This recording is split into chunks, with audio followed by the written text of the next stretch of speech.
Kalau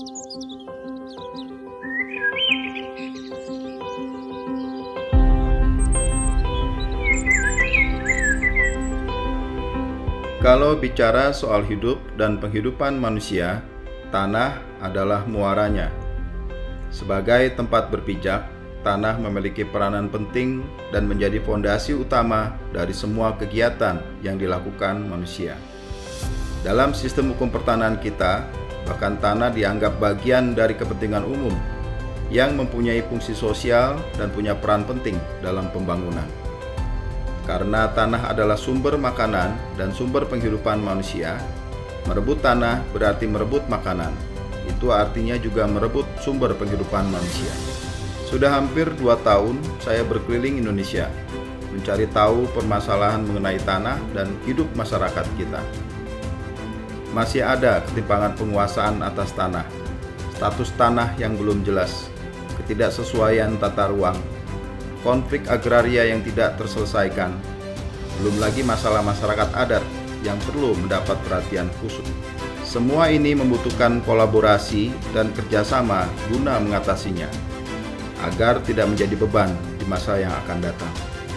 Untuk itulah, kami melalui gugus tugas reforma agraria terus berupaya mendorong penyelesaian permasalahan agraria dan tata ruang melalui kolaborasi dan integrasi antar kementerian lembaga, dunia usaha, dan pemangku kepentingan lainnya.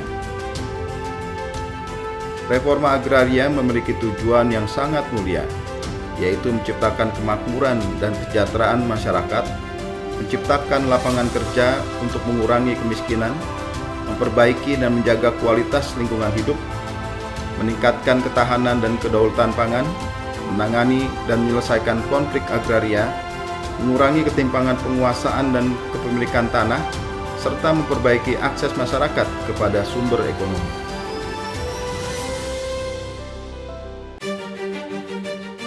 Reforma agraria juga perlu dilakukan secara kontekstual, dengan misalnya menghormati masyarakat adat yang menguasai sebuah wilayah baik di daratan maupun di wilayah perairan.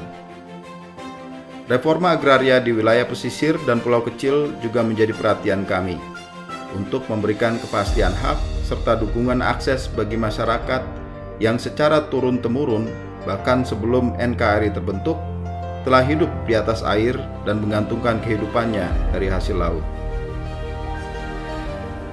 Itulah kearifan lokal yang harus kita jaga dan kita lindungi. Selain itu, wilayah perbatasan juga menjadi perhatian kita bersama. Memberikan kejelasan kepemilikan berupa sertifikat tanah yang berada di area perbatasan, membangun kawasan pedesaan yang berakselerasi menjadi kawasan perkotaan dengan mengembangkan potensi yang dimiliki untuk kesejahteraan masyarakat perbatasan melalui perwujudan pola ruang dan struktur ruang. Tujuan mulia ini harus kita kawal secara bersama. Perlu kerja keras dan dukungan dari seluruh pemangku kepentingan sehingga kehadiran negara dapat dirasakan oleh seluruh lapisan masyarakat Indonesia. Ayo bersinergi, mari kita bersama membangun negeri.